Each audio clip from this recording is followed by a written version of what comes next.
Okay.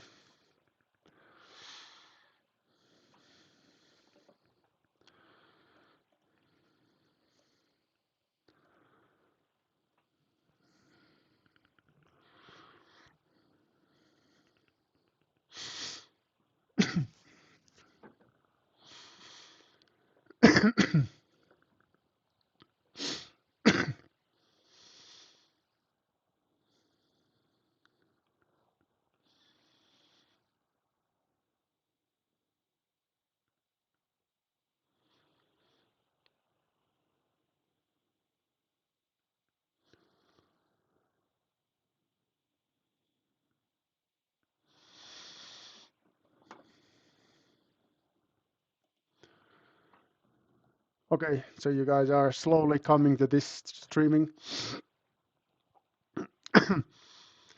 So I wanted to make a different, I mean, separate streaming because later um, it would be nice if I can use this to share information with others, not just the you guys in this class, but other classes as well. And it's so much more easier if there is a separate streaming. So if there's one stream, I don't know how to copy the one stream to do separate ones. That's because I'm a little bit limited what comes in my YouTube skills. So I have 3 viewers at the moment, so hopefully I will get a bit more. Hmm. By the way, why is that I still have why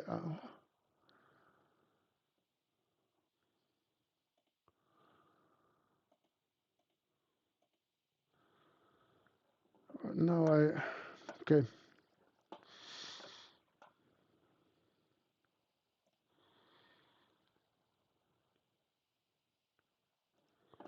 Let me see if huh, hold on. So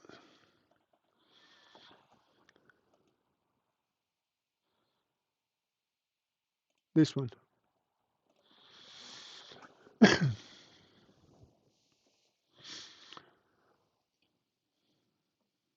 Okay.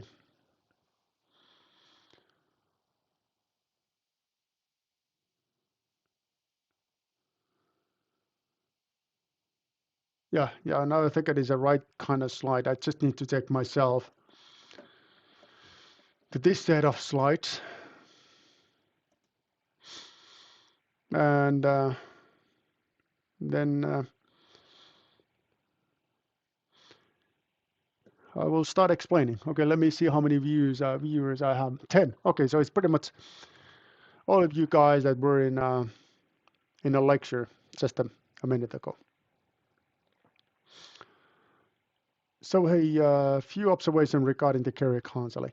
This career counseling is now delivered in year 2022 related to core simulation laboratory course. And what I have in this presentation is 7 slides about my understanding about career counseling. This particular explanation is dedicated or designed for students that are in their first or second year in their master level studies. I'm planning that there will be a follow-up career counseling discussion, which is more for the ones that are considering academic career. And that may be the ones that are already making decisions about the thesis topics and are thinking how to find a way to be a doctoral student. This is not so much about how to find a way to be a doctoral student, but more about what are the important things to take into account when considering different career perspectives. And like I said, this is my view. So this is not hard science, but more about my opinions. And keep that in your mind. So it's not the facts. So it's not something that I can say this for definitely will happen to you if you follow this particular way. I cannot say that, but I can give an observation and something I have learned during my time in LUT University. And I and I've been just a little bit about my background, which I think I have never mentioned to you guys before. But this upcoming summer, I have been in my office as a professor in LUT University, 20 years, which is a amazingly long time. So 20 years in a more or less in the same position. And these slides are how I have learned about the different careers when I have monitored my students. First observation. So let's get started in my presentation. First observation is it's very important to understand that career is an endurance sport. So it's something that you should not take too short look. So don't think about the career in a perspective of couple months. Of course, the decisions you're gonna make within the next couple months are important, but the reasoning or the way you do the decision should be that you need to take a longer perspective in that regard. So you need to take a look what you wanted you to be in 5 to 10 years. This I would say that is a good perspective because if you look too close, you're kind of losing the view. And when you're losing the view, you are no longer driving your career, but you're like a passenger in a train. So train takes you whatever train wanted to take you, and you have no power to make any kind of decisions in that regard. And career counseling is something that I would like you to be a ship of the, I mean, captain of the ship. You take the ship whatever you wanted to ship to go, not just to be a passenger of the ship and you go whatever a ship will take you. So that perspective, 5 to 10 years, is something that is good to keep in mind. And another thing is that idea is to make you feel good. And first thing that you need to do is that you need to give a continuous credits to yourself and your accomplishment. First thing that you can congratulate yourself is this, that you're already a student of LUT University. LUT is a high-ranked university. I don't remember exactly how is our ranking position from Times Higher Education ranking, but I was thinking like it's like 350, which is a good ranking. So you need to give a credit to yourself that you'll find your way to be a ranked university. And you know that there's a lot of university in this planet. Very small percentage of all the universities are ranked. And now if you rank 350, that's like almost like best you can think of. So it's something that is extremely important. Now, when you think about the career as a big picture, there's certain skills that are more important than others. And one of the most important skills that you need to learn to practice one way or another, is that you need to really put a lot of effort to your interaction, communication, and storytelling skills. Storytelling skills is extremely important. You need to be able to express your thoughts in a way that people get excited about your thoughts. And your communication need to be clear enough. Otherwise, you may have some difficulties in your career. Practice your cultural skills. That's something that is extremely important as well. So don't be a too much engineer, but look at the cultural skills in a way that you are interacting not just your students that are, I mean, the students that are coming from the same background that you are coming, but a little bit of different students. That's something that definitely is super important. And I know that every now and then the Department of Mechanical Engineering is criticized due to the fact that we are forcing people to kind of mixing people in a different groups. And there is a reason for that. And that's because we would like you to practice your cultural skills. Broad knowledge, way more important than very deep knowledge in one particular topic. You need to understand the relative differences between the different areas. Now, you need to work hard as well, of course. This is clear because the competition is severe. That's for fact. But when you work hard, make sure that you're not getting confused about the details. And this is what I see too often. Now, let me tell you an example about what is a detail in the big picture. And the detail is that if you're scoring low from one individual course, you just need to get over it. And just go ahead and next time you do a little bit better. And actually, the grading of a single course is not even very important. That's a little bit surprising, but it's less important than you may think that it is.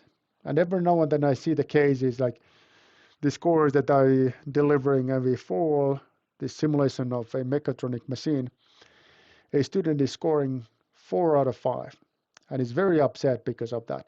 4 out of 5, which is very good. And the student wanted to do extra work to improve the grade to be 5 out of 5. And we, of course, always providing that extra work. And we always make the extra work such the way that it makes no sense to do it. It's absolutely no sense to do it. The work needed is in no limit. And it's just to give you one extra point to your final grade. Why? No one really cares about if you're scoring 5 or 4 or 3. It's just a single course. It's just to demonstrate that you did okay in a course, but the single course is not changing the big picture. Definitely not changing the big picture. Time management is something that also super important. You have to understand um, a little bit like what makes sense to do, and it's more important to understand what makes sense not to do. This is something that you need to learn, and this is a continuous process that you need to think about continuously. Don't put too much time, too much things to your plate. That's super important. Go with the pieces to make sure that you have this sense of control, that you're controlling things all the time. So priority list, this time management is something that you need to learn to make a priority list. And once you have the list, you need to follow that. I have just to give you an example, this is my priority list. So I'm making my time management like an objective. And it is shown like in this picture. So how much percentage-wise I'm devoting to my doctoral students, how much time I'm devoting to my master level students, the master level teaching, how much goes to the LUT administration, getting external funding, project planning, so on and so forth.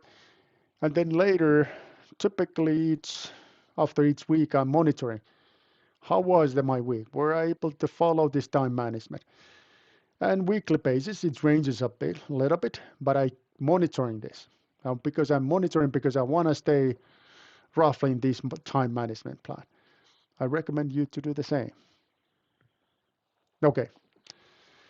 Now, this is a little bit a small picture, but let me explain this to you. So you're about to select your thesis topic or your thesis work.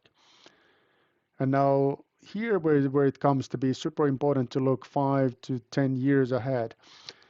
And now this is the kind of like the first important decision to make is that would you like to stay in academia, like in the university, or would you like to find your way to industry? Now, this is pretty much the time to do that decision. And arrows and their relative thickness is telling the percentage-wise or kind of like how many people goes in the different directions. So there's a thickest arrow that takes to industry. This is a typical way that people are doing their thesis work. So they, excuse me, they communicating and they discussing with the company representatives, and they try to find the thesis topic.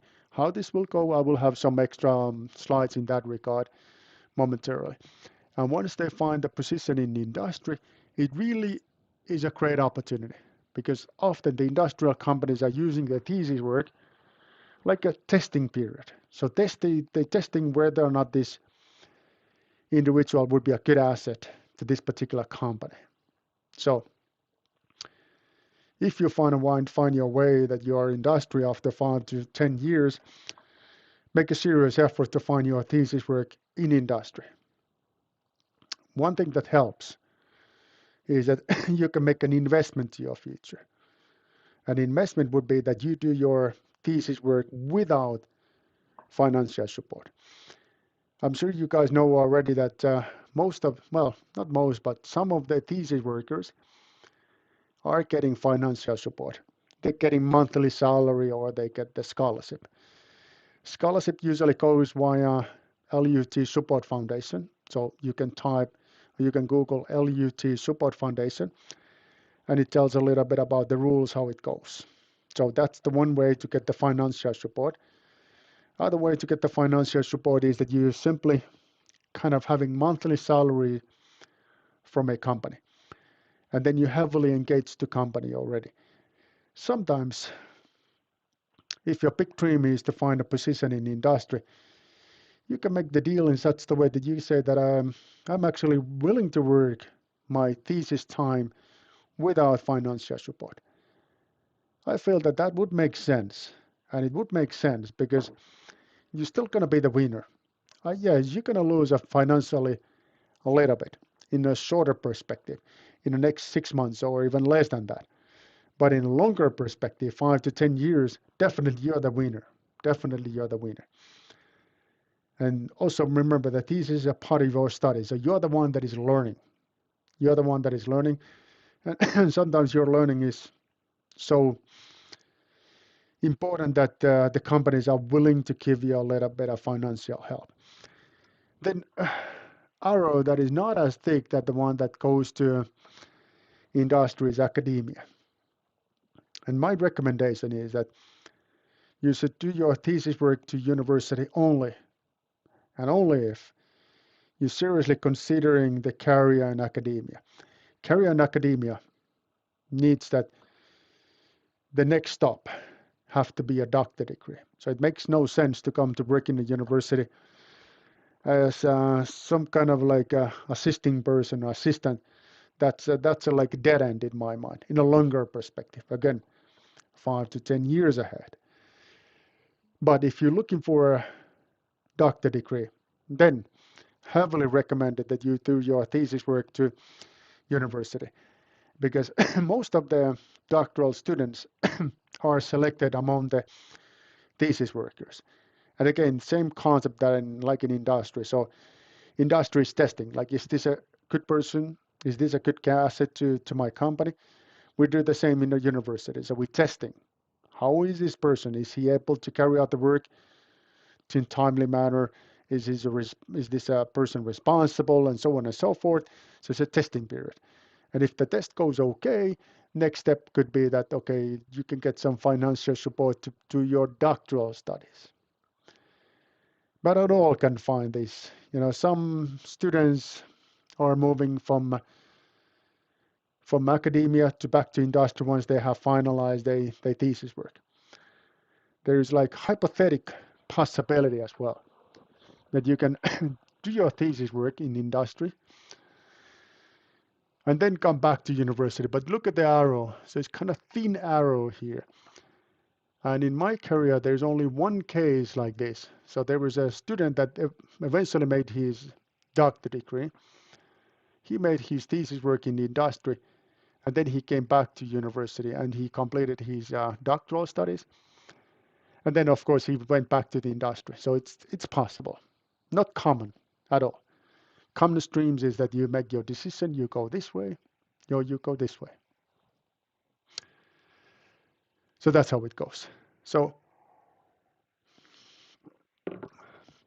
how to find this position, we will take a look at those in a minute. So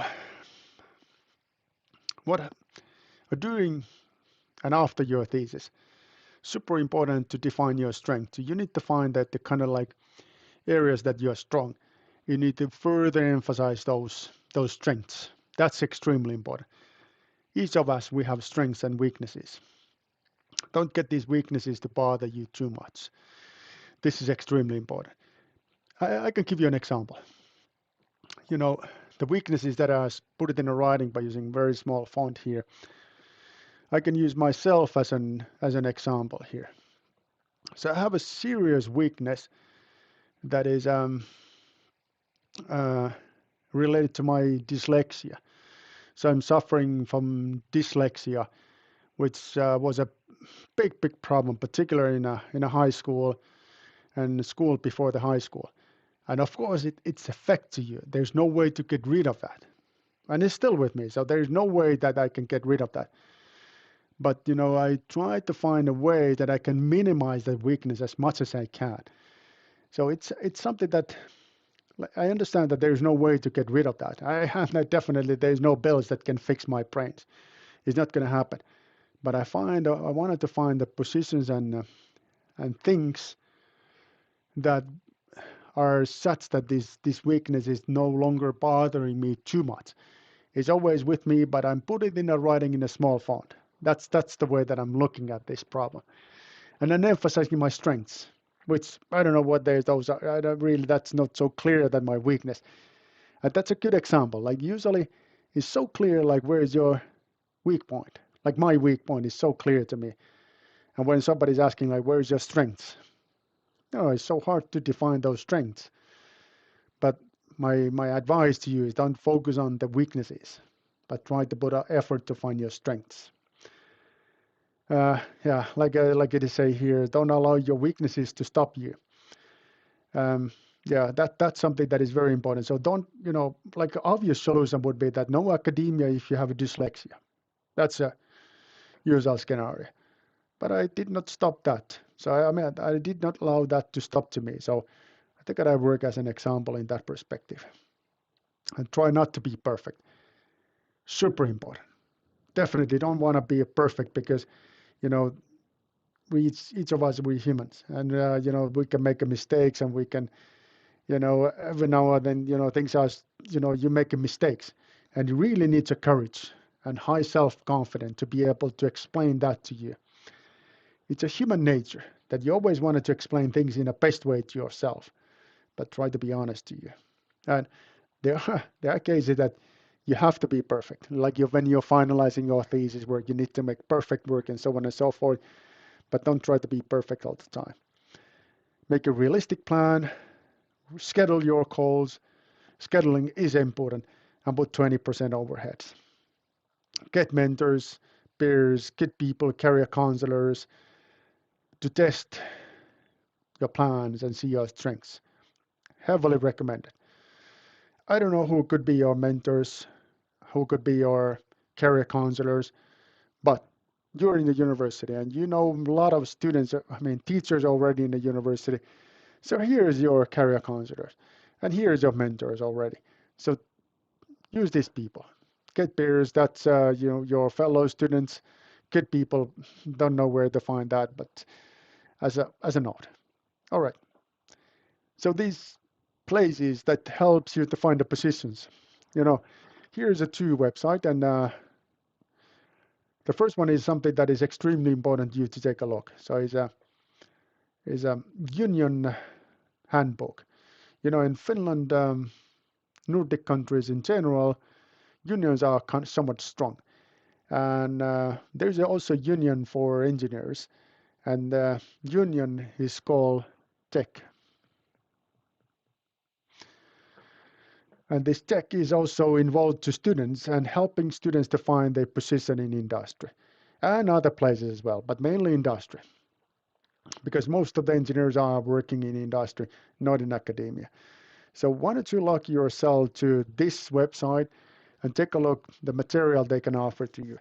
They have a long list of companies that can offer thesis topics. There are a long list of different kind of items that is good to take into account. They're helping you to put together a CV and so on and so forth. So please take a full look at that.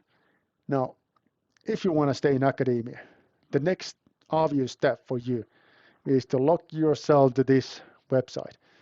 This website is our internal website, and it explains how are the summer positions in LUT School of Energy Systems. So please take a look and apply. You have to apply. Very important to apply. So that's how you can get started. Now, interviews. I hope that you can get your way to interviews. You can find, that LUT School of Energy System will, the teams will invite you to have an interviews. Here are the few things that is very important to take into account. The first thing is obvious, but it still happens every now and then. Make sure you're not late. So you come too late to interviews, that's it. That's done deal. So that's clear cut case. So there's gonna be almost impossible you to continue. So if you decided to be late, don't even think about that. That's so clear message to people that are doing the interview that you're not taking this seriously. Very important to be honest as well. You need to explain that I have knowledge in this and this field, and I don't know this and that. And every now and then, what happens to us is that we have an interviews, and people, of course, they want to show off. They want to tell that they knows everything. They figure out everything a while ago. And we asking questions like, how much you know this method? And they say, yeah, I'm very good in this method. Let's say that we're asking like, how good is it you are in a matrix operation? And they say, matrix operation is my middle name. I know it really well. Next question is that we're asking a detail about the matrix operation.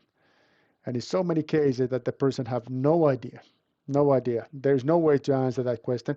This could be partly because of the tension due to this interview, but it could be also because this person have just don't have any knowledge in this field. So be honest.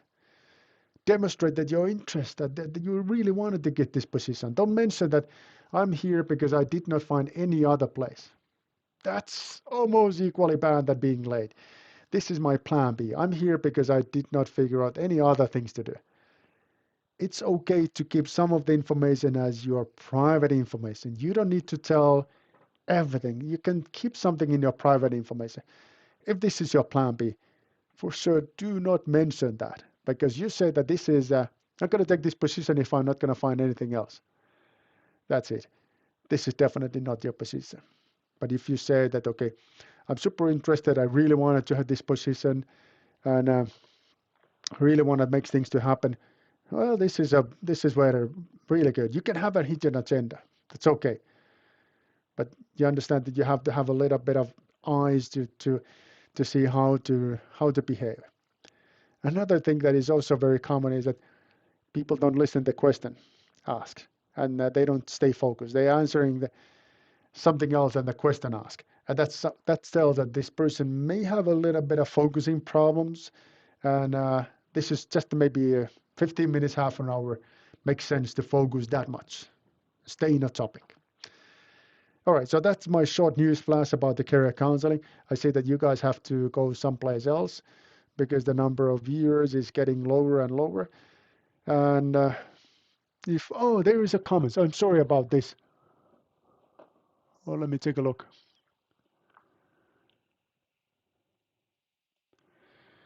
So what are the tips with the problems with the organizational skills?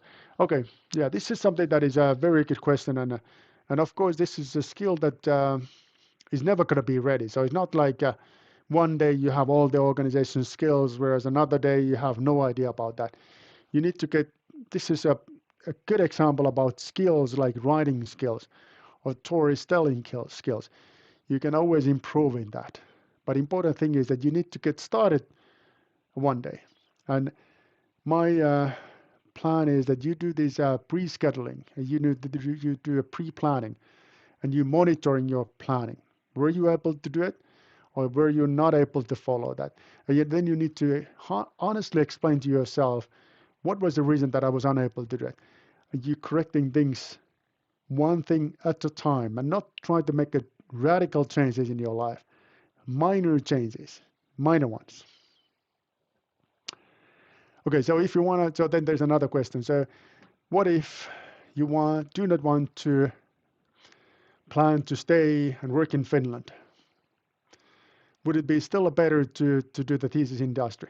Yes, it would be better still to do the thesis industry. And also, it's good to keep in mind that if there is a place like you want to go in Germany to work the rest of your life or some other places, you can take a look at the thesis topics in Germany as well. You know, just keep in mind that students are treated very differently in Germany or in United States or whatever place you want to go. They are not treated in the same way that in Finland. But if you wanted, if you wanted to stay in academia in other countries, then again I recommend to stay in university. Now this, honestly, when I was thinking this again, is not as clear a cut case as this staying Finland, selecting academia versus industry. But again, my instructions is that if you want to go to industry, look at the position in industry. That will be my instructions. Okay, Like I said, yeah, I can see that the number of viewers seems to dropping a little bit. And if you guys would like to learn another session, another episode about career counseling, the next thing that I can do is that I can focus on academic careers if you want. And if not, then we don't need to have this kind of like extra lectures after simulation laboratory course. But up to you, up to you. Let me know if you want to learn about how is a career, academic career. I can tell a little bit about the stories in that regard. If not, we're gonna close this. And I think that this was a roughly half an hour recording about this topic. So thanks, guys, and see you next week, Monday. Now I'm gonna end the